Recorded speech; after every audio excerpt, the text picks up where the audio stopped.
অহংকার ছিল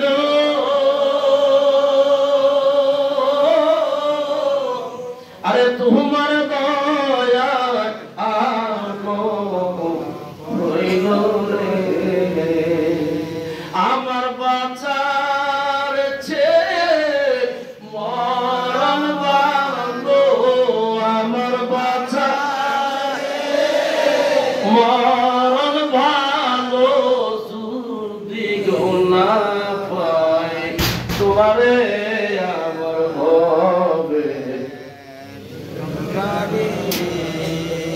আপনারা আমার ছিলেন আমি এলাকার লোক তো কপাল মন্দ আমার কপাল মন্দ কিসমত মন্দ নইলে এই 1977 সনে বাড়ির থেকে বেরিয়েছি এই পর্যন্ত আর বাড়ি করে আসতাম বাড়ি